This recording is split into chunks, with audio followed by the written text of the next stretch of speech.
The doctors called it a miracle. They told me my wife, Elena, the same woman pronounced dead on arrival, was coming home. They were throwing around words like unprecedented and inexplicable. I just cried and thanked God, so happy I didn't care about the reasons why, but they were wrong. The doctors were wrong. My wife never came home from that hospital. I don't know who or what is sleeping in my bed, but it's wearing her face, and I'm terrified. Section 1. The Before. To understand the woman who came back, you have to understand the woman I lost. Elena was vibrant. She was the kind of person who felt things, and you could see it all right there on her face. She'd cry during commercials about puppies, laugh so hard she'd snort, and she loved with an open, almost reckless abandon. She was beautifully, imperfectly human, and God, she was clumsy, always bumping into door frames or dropping her phone.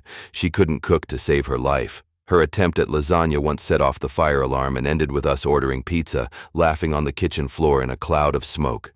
She had this deep, irrational fear of spiders, the kind that would have her standing on a chair, screaming for me to come save her. Our life was built on small, shared rituals. Sunday morning crosswords, which she was brilliant at. Friday night movies, always a rom-com she'd quote for weeks. We had inside jokes that made zero sense to anyone else. I remember the night I proposed. We were on a cheap vacation in a tiny beach town, and it started to rain. She didn't care. We just danced on the wet sand, and she looked at me with this light in her eyes. A light of pure, unguarded love. That was my Elena. That was the woman who was my entire world. Remember that light. It's important. Section 2. The accident. It happened on a Tuesday. A completely ordinary, forgettable Tuesday. I was at work. She was at home. The official report says she fell down the stairs. A simple, tragic household accident. But when I got the call, when I heard the clipped, urgent tones of the paramedics, I knew it was more than that. I don't know how. I just felt it. A cold dread that had nothing to do with a simple fall. By the time I got to the hospital, it was too late. A doctor with exhausted eyes sat me down in one of those sterile beige rooms and told me they'd done everything they could. Her heart had stopped in the ambulance. They'd worked on her for over an hour. Time of death, 2:47 p.m. The world just ended.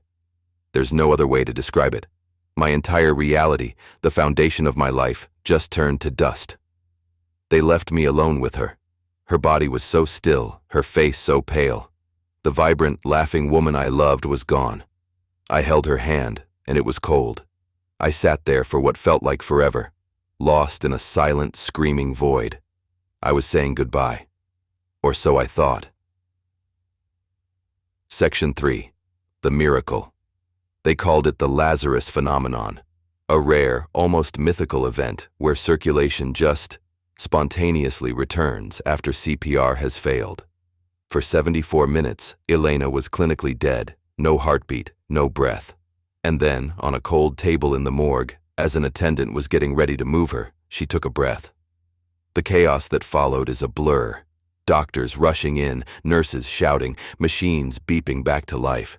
They told me it was a 1 in a million chance, a true medical miracle. I didn't care about the odds. All I cared about was that she was back. My Elena was back.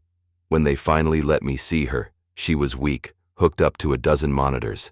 She opened her eyes, and they were quiet. I expected to see fear or confusion or even relief. But instead, there was just this calm, unnerving stillness.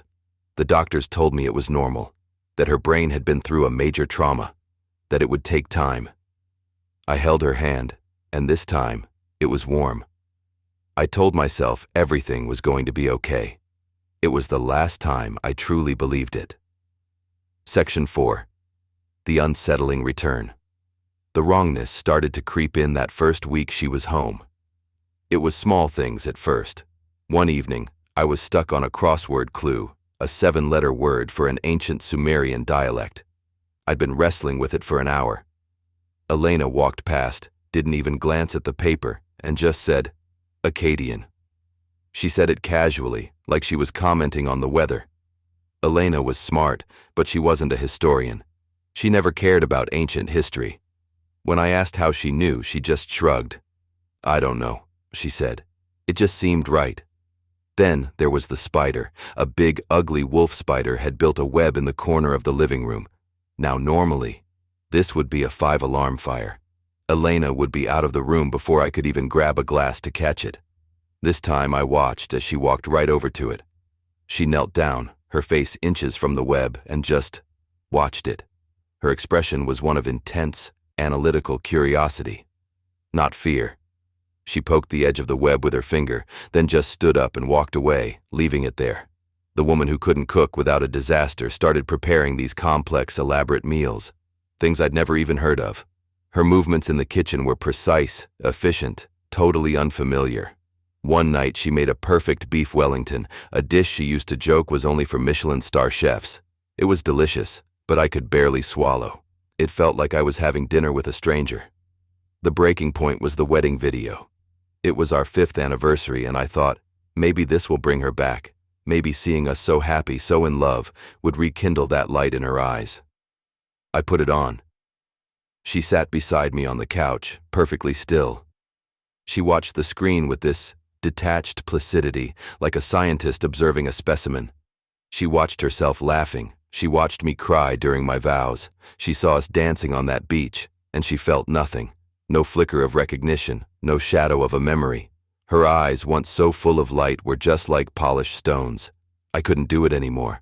I couldn't live with the ghost in my house any longer. That night, after she'd gone to bed, I stood in the doorway and watched her sleep. Her chest rose and fell in a steady, even rhythm. She looked just like Elena. Every line of her face, every strand of her hair, it was all right. But the silence in the room was deafening. The warmth was gone. I walked over and gently shook her awake. She opened her eyes, and that same calm, empty gaze met mine. My own eyes were dry. I just felt a cold, hard certainty. "Who are you?" I whispered. She didn't look surprised or confused. She just blinked, a slow, deliberate movement. When she finally spoke, her voice wasn't unkind. It was just factual. "I'm the one who came back," she said. My blood ran cold. "Where is Elena?" I asked, my voice breaking. "Where is my wife?" She tilted her head, a small gesture of mild curiosity that was 1,000 times more terrifying than any monster's snarl. She was very tired, the thing wearing my wife's face said softly. She didn't want to return. The body was empty. It was a chance. I took it. That was 6 months ago. I'm still here. We live in the same house. Sometimes this person will smile at me.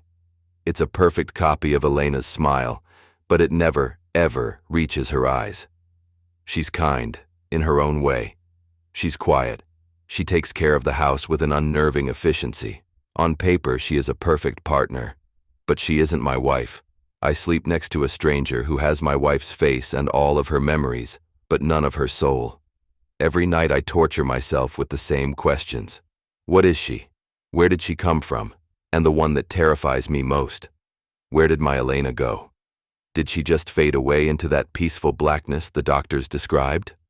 Or is she trapped somewhere inside, watching the world through the eyes of a stranger? I don't have any answers. All I know is my wife died on that Tuesday. A miracle brought her body home, but it left her behind. Every story has a dark corner, a hidden truth. If you want to explore more strange, dark, and mysterious stories, subscribe to this channel. Make sure you turn on notifications so you don't miss what comes next.